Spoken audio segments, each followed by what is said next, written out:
आज हम पढ़ेंगे सर्कुलेटरी सिस्टम के बारे में, परिसंचरण तंत्र के बारे में। आइए स्टार्ट करते हैं। इसके अंतर्गत 4 पार्ट होते हैं: हृदय, धमनी, शिरा और ब्लड। कौन कौन से? हृदय, धमनी, शिरा और ब्लड। और आज हम हृदय के बारे में पढ़ेंगे। तो ये जो हार्ट होता है आपका, तो ये हृदयावरण नामक थैली में सुरक्षित रहता है। इसके अगर वजन की बात करें तो लगभग 300 ग्राम का होता है और ये शरीर का सबसे व्यस्त अंग माना जाता है। माना क्यों जाता है? क्योंकि होता ही है। आप देख लीजिए, माइंड को भी उसका भी रेस्ट करने का टाइम होता है। उसके अलावा शरीर के सारे पार्ट रहते हैं, सारे सब मतलब रेस्ट करने का टाइम लेते हैं। लेकिन हृदय एक ऐसा अंग है जो इसका वर्क 24 घंटे प्रॉपरली रहता है। जो हृदय में होता है तो 4 चैम्बर होते हैं: दायां आलिंद, बायां आलिंद, दायां निलय और बायां निलय। अगर आपको हृदय के बारे में अच्छे से समझना है तो आपको एक एग्जाम्पल लेना पड़ेगा।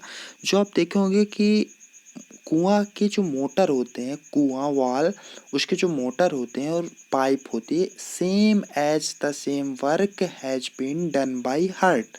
क्योंकि सेम काम करता है हमारा हार्ट जैसे कुआं का मोटर करता है। आप मोटर को ले लीजिए, हार्ट रिलेट कर लीजिए, मोटर उधर, इधर हार्ट। और उसकी जो पाइप रहती है एक नीचे वाली, जो ज़मीन से पानी लाता है, फिर मोटर से आगे बढ़ता है ऊपर वाली पाइप में। सेम ऐसे रहता है धमनी और शिरा और हार्ट में।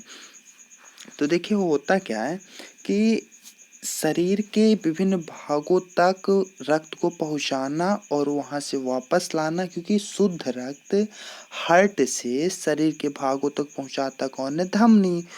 और अशुद्ध रक्त शरीर के भागों से वापस हार्ट तक कौन लगता है? शिरा। तो ऐसा इसका पूरा सिस्टम रहता है। लेकिन आप ये बताइए, होता क्या है कि धमनी और शिरा तो हो गया कि धमनी शुद्ध रक्त ले जाता है और शिरा अशुद्ध रक्त। लेकिन होता क्या है, आप देखोगे कि जो पाइप रहती है प्लास्टिक वाली, उसमें अगर वो 10-15 साल मतलब पुरानी हो जाती है तो उस नॉर्मली होता तो 2 ही 3 महीने में, लेकिन ज़्यादा हम उदाहरण ले लेते हैं कि 15 सालों में उसमें काई जम जाती है ग्रीन कलर की। जिससे अब बताइए, अगर उसमें कुछ रुकावट आ गई तो उसको पानी को आगे बढ़ने में प्रॉब्लम तो होगी। सेम इसी में भी होता है।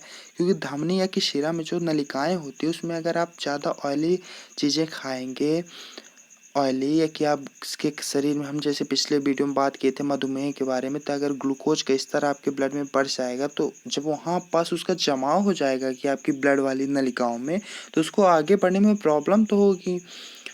ब्लड को आगे जाने में प्रॉब्लम होगी। ब्लड को जाना कहाँ है? हार्ट में जाना है, क्योंकि वहीं से वो फोर्स करेगा। जब ब्लड प्रेशर होता क्या, जब वो फोर्स करेगा तब ना शरीर के सारे भागों में पहुंचेगा। लेकिन अब बताइए, अगर अगर पानी पाइप से मोटर तक पहुंचेगा ही नहीं और मोटर खाली चलता रहेगा, पानी उसमें रहेगा नहीं, तो क्या हो जाएगा? जल जाएगा। सेम ऐसे ही होगा इसमें भी, हार्ट में। क्योंकि अगर आपके ब्लड में जमाव है कोलेस्ट्रॉल का कि ग्लूकोज का, और हार्ट तक प्रॉपरली पहुंच नहीं रहा, तो होगा क्या? हार्ट अटैक आएगा, हार्ट स्ट्रोक आएगा। और जब हार्ट से ब्लड आपके माइंड में नहीं पहुंचेगा तो हाँ, क्या होगा? ब्रेन स्ट्रोक हो जाएगा, ब्रेन हैमरेज हो जाएगा। तो ये सारी चीज़ें रहती हैं। तो शरीर को प्रॉपरली वर्क करने के लिए मतलब भगवान ने एक लिमिट तक ही सारी चीज़ें दी हैं।